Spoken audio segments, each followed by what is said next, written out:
আমার মনে হয়েছে আকাশ থেকে কোনো একটা গুলি হয়তো বা আমার প্রিয় সময়লাকে কেড়ে নিতে পারে। এটা বাংলাদেশ হতে পারে না,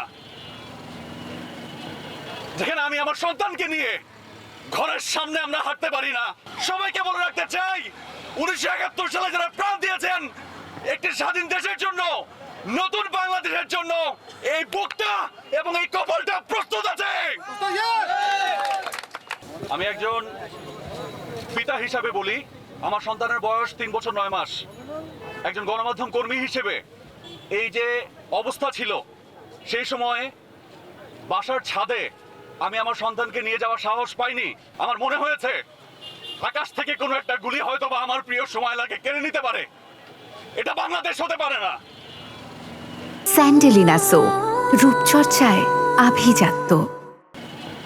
যেখানে আমি আমার সন্তানকে নিয়ে ঘরের সামনে আমরা হাঁটতে পারি না। আজকে হয়তো বা অন্য কারো সন্তান গেছে। এখানে যারা উপস্থিত আছেন তারা কেউ বলতে পারেন না আপনার পরিবারের কোন সদস্যের গায়ে ওই একটা বুলেট এসে ছিন্ন ভিন্ন করে দিবে না। এই বাংলাদেশ পাওয়ার জন্য সম্ভবত 30 লক্ষ প্রাণ 1971 সালে যায়নি। এই বাংলাদেশের স্বপ্ন কেউ দেখেনি।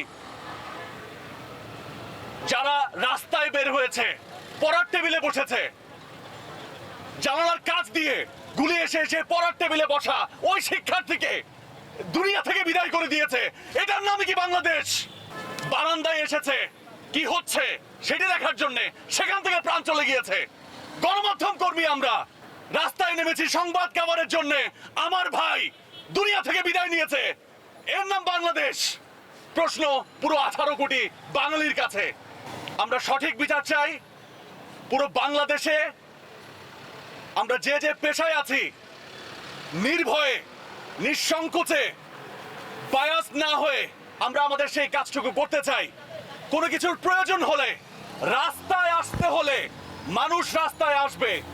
আমাদের দাবি থাকলে, অধিকার আদায়ের জন্য কোনো কিছু বলার থাকলে আমরা রাস্তায় নামবো। সেটির সেফটি সিকিউরিটি যারাই ক্ষমতায় থাকবেন তাদেরকে দিতে হবে।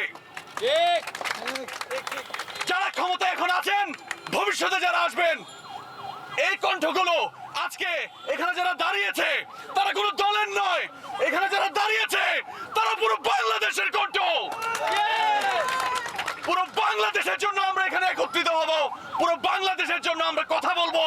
তাতে যদি প্রাণ দিতে হয়, সবাইকে বলে রাখতে চাই, 1971 সালে যারা প্রাণ দিয়েছেন একটি স্বাধীন দেশের জন্য, নতুন বাংলাদেশের জন্য, এই বুকটা এবং এই কপালটা প্রস্তুত আছে। আমরা ভালো বাংলাদেশ চাই, স্বাধীন বাংলাদেশ চাই, সাধারণ মানুষের বাংলাদেশ চাই, যেখানে একটা সাধারণ মানুষকে কোনো কারণ ছাড়া প্রাণ দিতে হবে না। যাদেরকে আটক করা হয়েছে অনুরোধ করতে চাই, তাদেরকে নিঃশর্ত মুক্তি দিতে হবে, কোনো ধরনের হয়রানি ছাড়াই। এবং গণমাধ্যমের কল্যাণে আমরা যা দেখছি, যারা অতীতে বিচার ব্যবস্থায় ছিলেন তাদের যে মুখের ভাষা, সেটি আমাদেরকে এই মুহূর্তে শঙ্কায় ফেলছে। বাংলাদেশের মানুষ কতটুকু জাস্টিস পায়।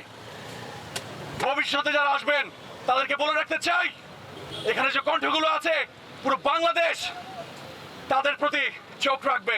কোনো ধরনের অন্যায় এই বাংলাদেশের মানুষ এই বাংলাদেশে হতে দিবে না ইনশাআল্লাহ।